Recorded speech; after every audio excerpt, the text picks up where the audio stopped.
Welcome to EV Loop, powered by Carloop. I'm Adrian Maidment.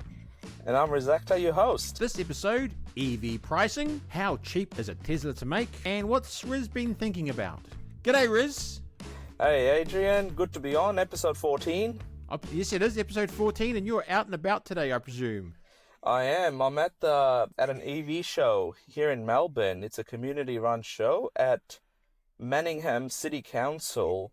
We've got over 25 EV makes and models around, including an Australia's only electric coffee cart. So I'm out here and we're expecting about 2,500 to 3,000 people to attend. And I've had a chance to give a bit of a seminar to 300 odd people that attended the seminars, to telling them about different models that are coming up. If you're thinking about buying one, what you should consider. So yeah, it's been very exciting. Good. Look, let's just get straight into some informational stuff. I'm presuming there's a new price out for something that's EV related in Australia. You're spot on, Adrian. It seems to be every week now.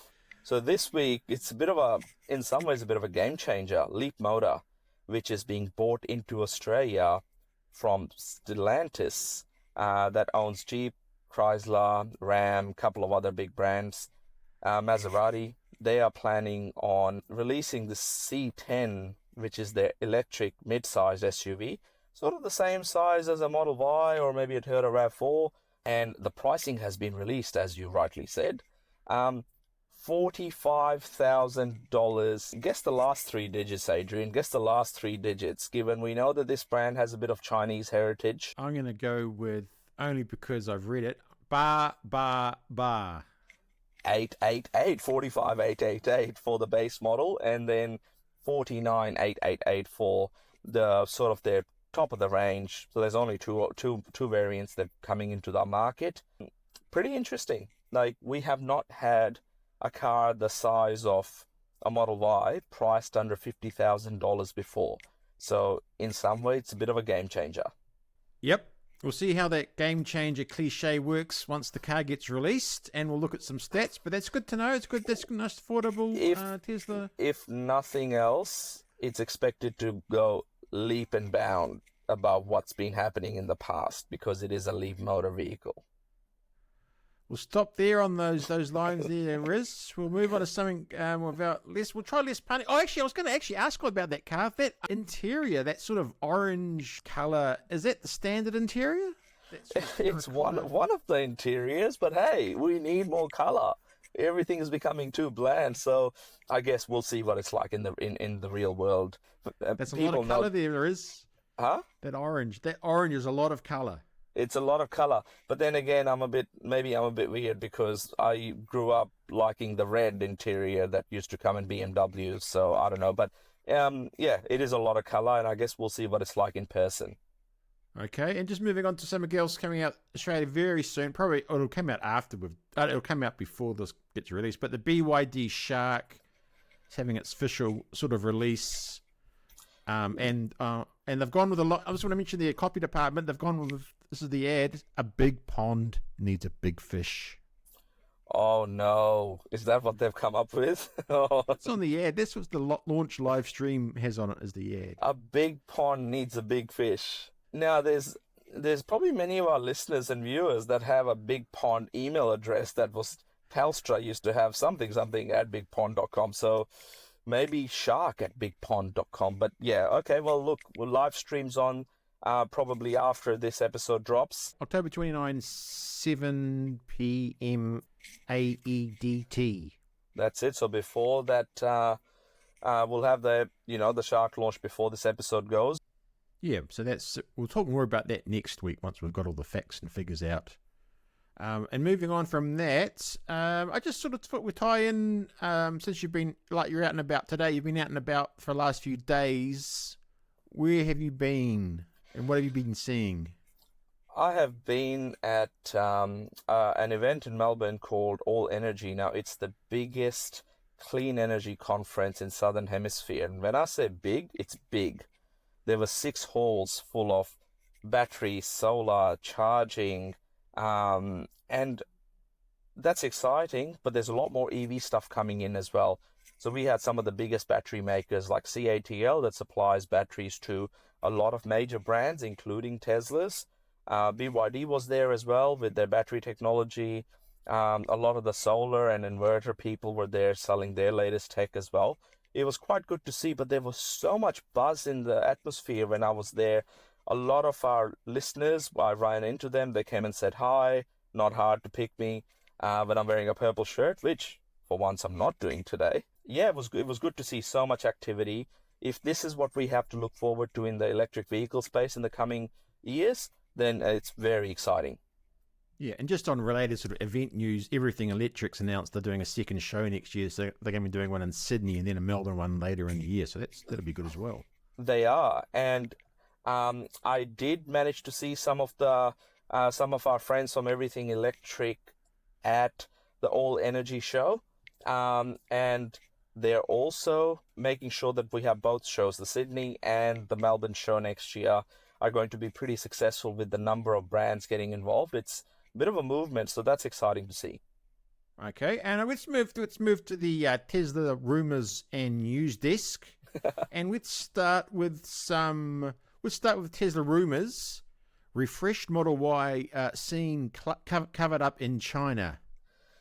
It's happened, Adrian. Basically, earlier last week, I did a story on The Driven about rumors of the new Tesla Model Y that is expected to launch in the first quarter of next year, that they were going in very small stage production runs. So 15 cars a day were being produced.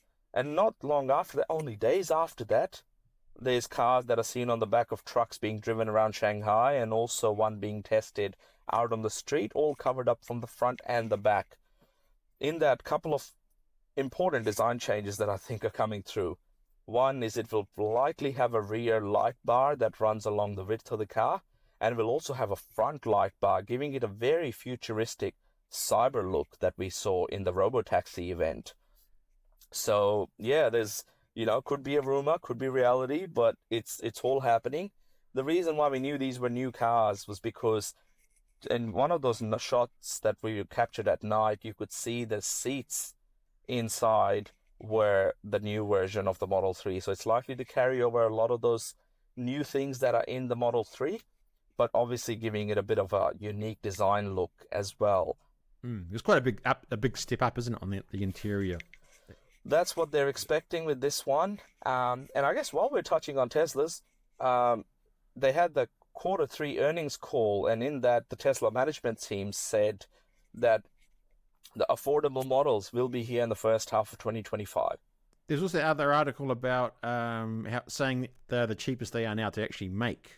A bit of a bombshell on the industry, that one, where Tesla, they've been cutting prices everywhere. Australia and New Zealand seen huge price cuts, a lot of low interest offers as well. And people are saying, Tesla's losing market share and all the rest of it, which is, not true.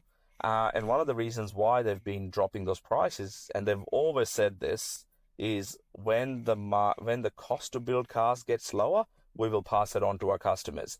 And that's exactly what's happened, because the battery prices are reducing as they're producing more cars in their factories are becoming more efficient. And what that's done is allowed them to basically bring their cost of goods, which is how much does it cost per vehicle for them to build, down to $36,000. Might not seem like a huge drop, but the big thing here is this is across their whole range. So Tesla Model 3, Model Y, Model S, Model X that they build in the US, as well as the Cybertruck, which is a pretty expensive vehicle to build because it's still in low production volume. That's all coming, and on the back of the Cybertruck, they were able to announce that they've produced a bit over 30,000 units, and they're already in the black in positive margins when it comes to the Cybertruck, and that's only going to, the profitability will increase rapidly once they're onto volume production as well.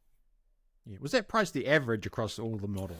It's, average at all the models, all the passenger models. Obviously, they make the Tesla Semi as well, so that wasn't part of it, but the cost of goods sold was included. So 36,000, which makes it probably 45,000 Australian dollars and closer to 50,000 New Zealand dollars. So, and the sell average price of a Tesla is hovering around 60 to $65,000. So they're still making quite a bit per car. And obviously people are speccing them up to their long range and performance models where there's a lot more margin for Tesla as well. So good to see, because what that will do is those savings will get passed on to customers as well. And just another sort of in the price space coming into the market, Zeekr, and they've got a new sort of van/ute, not van/ute Zeekr mix, which looks pretty good. Pretty excited about that car. I think most of our listeners and viewers know I was over in China with Zeekr having a look at their cars and production factories. That was the one car that I was really excited to see, but I didn't get to see it. It was too soon for that because it was unveiled at the Beijing Auto Show in April, and I was there in June. So anyway, I didn't get to see it, but it's finally been unveiled. It's like a cross between, they're not calling it a SUV, and they're not calling it a MPV or multi-purpose van, basically a people mover. They're calling it something in between. Now, this car is pretty unique. I've not seen anything like this in a long, long time. A little bit like a Combi, maybe like the Volkswagen ID Buzz, but way more practical and fully electric with battery technology that can charge from 10 to 80% in 10.5 minutes. And it doesn't have any B-pillar. People will say that's a bit, that's not very safe. But what they've done is they've incorporated like high performance steel as invisible or a hidden B-pillar in the sliding doors. So quite an interesting way, and they've made quite a lot of changes on the design, partially because this car is based on a robo-taxi that Zeekr is producing for Google-owned company called Waymo that does robo-taxis in the US. So they wanted to make sure that some of the technologies that they're developing for robo-taxis can be, I guess, experienced by everyday people. So this is their answer to that. I'm pretty excited to test it out. Hopefully it comes to international markets as well. Moving on, chart of the week. Have we got a chart of the week this week, Riz? Oh, look, this week we don't, but next week we'll have two. So maybe that's what we'll aim for. So this week we don't have a chart of the week as such. But if you've got any suggestions on what you would like to see in charts of the week, please leave it in the comments section below. And what's coming up, Riz? What's coming up in the diary? This coming week is Mobility Live, a big mobility and EV conference in Melbourne. I'll be running the VIP day. So by the time this episode drops, it's likely to be going as we speak. It's free to attend for anybody that's interested at the Melbourne Convention Centre. I'll be there. My Carloop team will be there. We will have a stall. We'll also be, walking around, talking to people and learning from industry experts, which is the stuff that we try and consolidate and bring it to you right here first on our channel. So please like and subscribe and share this with any other industry people that are interested in knowing what's going on. Or if you're just curious to know what's happening in the space, giving a slightly different angle to what all the mainstream media is putting out there. So check us out at Mobility Live. Maybe we can get a photo of that electric coffee machine just as something different. Yeah, well, that's exactly right. And we'll call that an exclusive. Exclusive drop. Yeah. And any summary vibes at the moment there, Riz? Things coming up? Yeah, so I'll bring it back to where I'm coming sort of live from. Like that's where we're recording it from.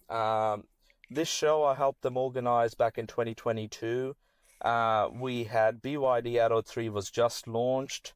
It was probably the first proper ground-up battery electric vehicle apart from Teslas and maybe the Nissan Leaf. At that time, 2 years later, we're doing the show again, and basically the number of EV models that are here to show has basically doubled. And because that's happened, it's really interesting to see how much more activity there is in this space. I'm really excited. There's a lot more, we're passing the early sort of adopters into early mainstream.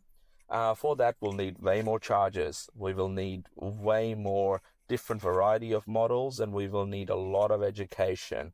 At Carloop, we're looking at potentially launching training courses for industry and organizations so we can bring everyone on the journey. but at the same time, we want to be listening to what everyday drivers are saying. So, we know our listeners are either everyday EV drivers or just everyday drivers looking at making the switch. Leave anything that you're interested in down there, because as we organize more and more of these shows, we want to incorporate these things that you want to see.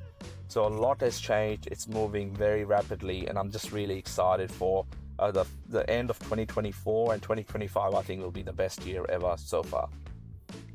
Okay, Riz, we'll leave on that highly positive note, and we'll see you again next week.